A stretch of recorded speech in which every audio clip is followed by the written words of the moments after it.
Le franc CFA est la monnaie utilisée par 15 pays d'Afrique, ancienne colonie française. Il est l'un des piliers du système France-Afrique. Il permet à la France de maintenir sa tutelle économique et politique sur ses anciennes colonies et facilite le pillage des ressources de ces pays africains, et ce, jusqu'à aujourd'hui. Sous Macron, le franc CFA a changé de nom. Il s'appelle désormais l'ECO. Mais le mécanisme de prédation reste le même. Le franc CFA est une monnaie créée en 1945 par le général de Gaulle. Au départ, franc CFA signifie franc des colonies françaises d'Afrique. La zone franc englobe 15 pays d'Afrique centrale et d'Afrique de l'Ouest, ainsi que les Comores.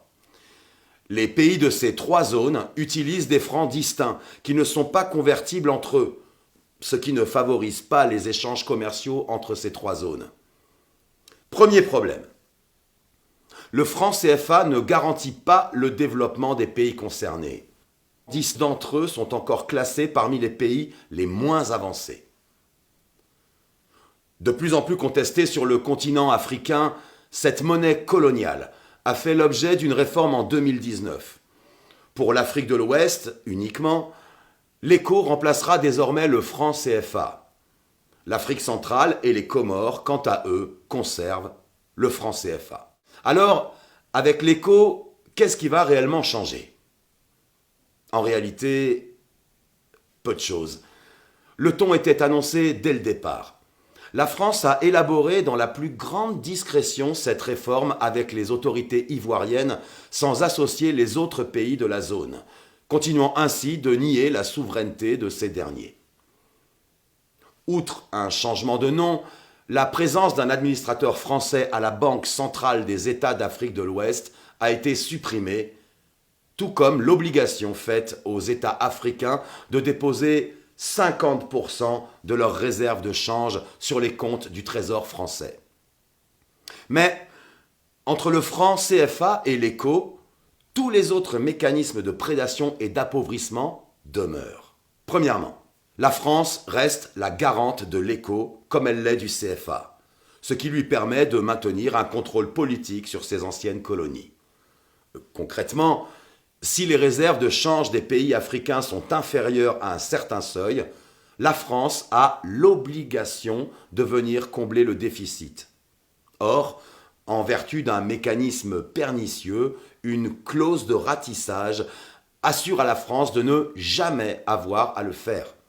Cette clause implique qu'en cas d'insuffisance des réserves de change, les banques centrales de la zone CFA doivent racheter aux entreprises privées et aux organismes publics toutes les devises, les dollars, les euros, les yuans, etc., etc., etc.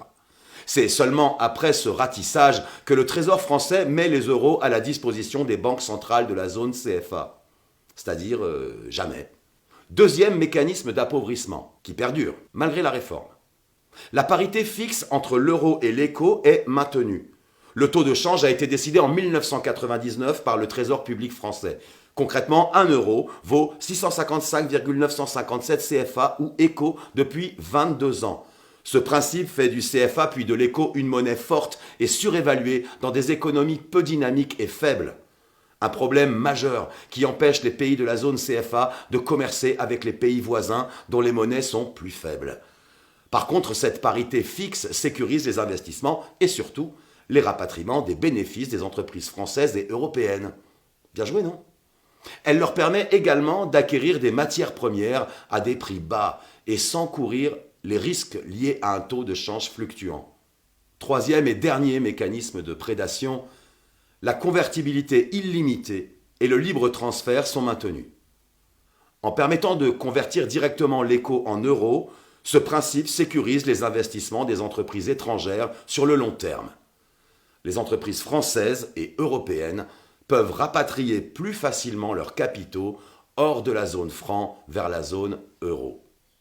Pour le moment, on ne sait toujours pas si les billets et pièces de l'ECO seront, comme c'est le cas pour le franc CFA, fabriqués en France, à Chamalières et Pessac. Ce qui ne permet pas aux pays africains de créer de monnaie supplémentaire. notamment en cas de croissance par exemple.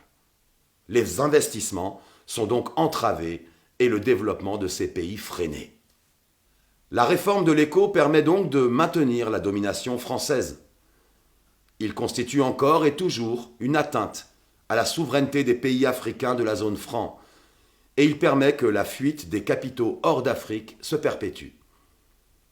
Malgré un changement de nom, cette monnaie, en tant que vestige majeur de la France-Afrique, symbolise le maintien du pacte néocolonial contre lequel Survie se mobilise depuis de nombreuses années. Alors, informons-nous et mobilisons-nous.